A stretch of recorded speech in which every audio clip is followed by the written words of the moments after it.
Sir, we are not sick! Come on, baby. You're okay. I know, baby. I know. Tommy, help me! Joe. The Last of Us is an emotional wreck. More than a drama about a post-apocalyptic world, it is about human emotions, grief, life, and love. I'm old. I'm satisfied. And you were my purpose. The 2006 movie Children of Men reflected a realistic viewpoint of a post-apocalyptic world, and now The Last of Us might be the second one. And I'd like to go home and drink till my face stops hurting. So are we good?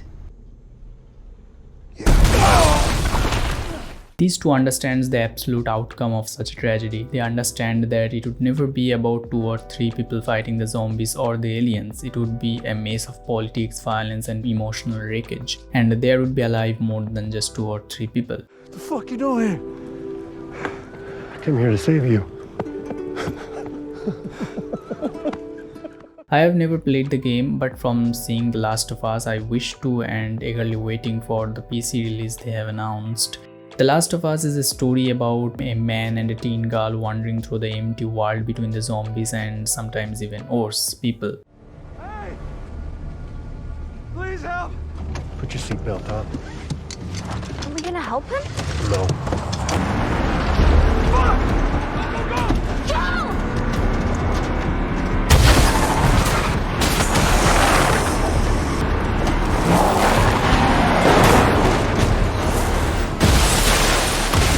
The man is on a journey to take the girl to some people for a prize because she is immune. She had been bitten but have never turned into a zombie and might well be the only one in the lot.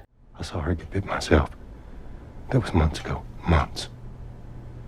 She's immune. So far 6 episodes have been released, and each one of these episodes is way more about emotions than it is about the enthralling adventure. I'm sorry about your daughter, Joel. But I've lost people too. You have no idea what loss is.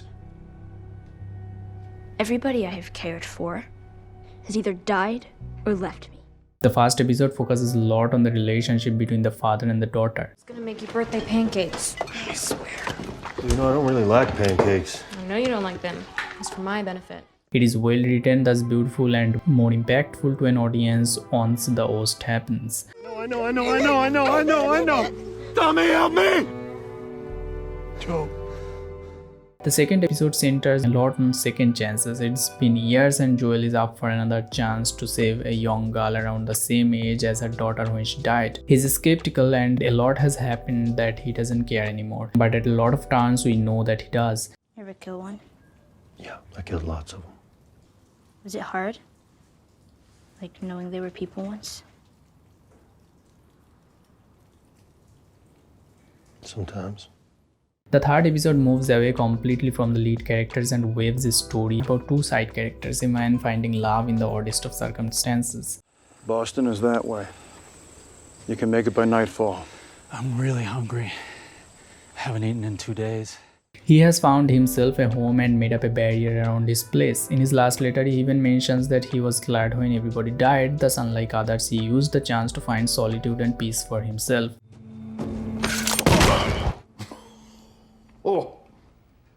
However, when another guy comes across him, he finds a purpose in life through love and eventually ends the rest of the life together almost like an epic love story. The fourth episode is about the blossoming friendship between Joel and Ellie as they continue their adventure and occasionally share some jokes. Why did the Scarecrow get an award?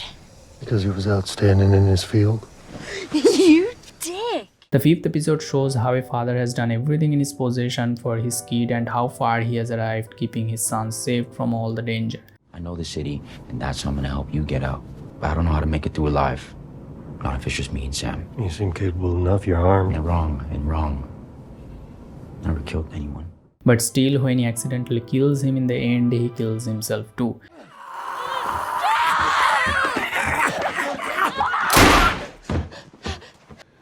Give me the gun, Henry.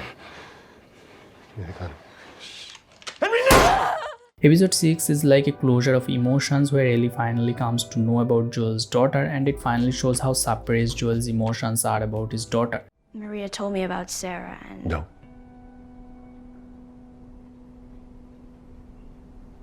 Don't say another word. He connects with his brother and some of the old memories pop up. This episode is a lot about how in this terrifying world all we have are the connections that we make.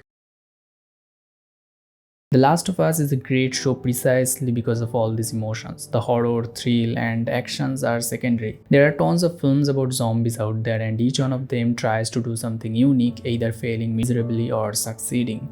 The Last of Us stands as the best of them because of the on-point emotions it portrays. And one of the biggest themes of the whole show is showing how we don't live for ourselves but for others. Since Joel's daughter dies, he has never really lived his life but went through it more as an act of survival. When Frank told Bill to put his poison in his drink, he did so, including doing the same for himself. When Henry shoots his son, he kills himself too, and eventually Joel finds himself to keep living because he's living to protect Ellie. That's the essence of life, and The Last of Us sets itself around the idea with this incredibly post-apocalyptic world where everything is present from thrill to horror. Although it can be said that The Last of Us is a huge studio project where they want to cover all the genres that there are to appeal to every kind of audience. However, this is easier said than done. The Last of Us successfully does it, and it is an achievement. However, there is a lot to happen, and the people who have played the game will know how it's going to be. But where the show can differ, especially in acting and other cinematic aspects, it has done. And with outstanding writing and performances, this has portrayed the authentic emotions that, in my opinion, are the real essence of cinema. And The Last of Us is a winner. Can I have a gun? Absolutely not. Okay, Jesus, fine. I'll just throw a fucking sandwich at them.